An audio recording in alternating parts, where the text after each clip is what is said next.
So unfortunately, ang tanging paraan para magbigay ng insulin sa isang tao as of now is through injection. Pero dahil po sa mga technological advances din sa pagbibigay ng insulin, na-discover na nila yung mga newer insulin pens and yung mga needles po, paliit na ng paliit at saka panipis na ng panipis. So an example is like this. So ito po, no, hopefully makatch ng ng camera. Yan. So yan po ang mga ganong kanipis at kaikli na lang yung mga needles na ginagamit natin ngayon. Now, there are 3 sizes ng mga needles na usually ginagamit natin. Okay? You have your 4 millimeters, 5 millimeters, at saka 8 millimeters. So, ang pipiliin nyo parati is yung kulay green. Okay? So, yung green po ang pinakamaikli at saka pinakamanipis na klase ng needle. So, naka-color code yan. Kaya pag tinanong kayo, green parati ang pipiliin nyo, which is yung 4 millimeters. Now, another technique para hindi masyadong masakit pag ini-inject is palit ng needle. Kung sensitive po kayo sa pain, then kailangan every injection magpapalit kayo ng needle. Yun lang, medyo magastos siya sa needle.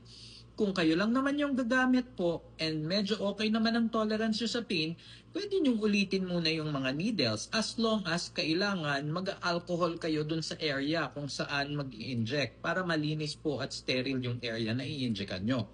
So, kung gusto nyo everyday palit, okay. Ngayon, kung uulitin nyo naman yung needle, pwede po nyo ulitin 2, 3, or 4 times. Depende na po sa tolerance nyo sa pain.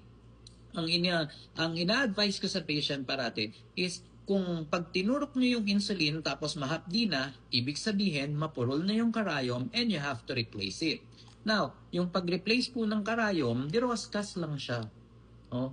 So, any type of pen, pare-pareho naman yung mga needles na magkakasya sa kanila. So, universal din naman po yung mga needle na nabibili para sa mga iba't ibang klaseng pens as long as insulin pen siya.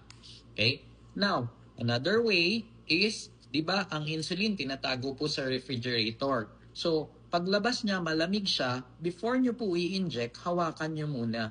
No? Tanggalin nyo muna yung lamig ng insulin before kayo mag-inject. So, pagka ipa-warm nyo lang sa hand nyo, pagka hindi na siya malamig, then saka kayo mag-i-inject. Kasi, pag malamig po yung insulin, tapos bakal yung pen, no, yung needle pala, then didikit yung malamig na insulin dun sa needle, pag injection nyo, lalamig yung needle, mararamdaman nyo yung hapdi or kirot dahil sa malamig din siya. So, those are the things na pwedeng gawin para ma-minimize natin yung pain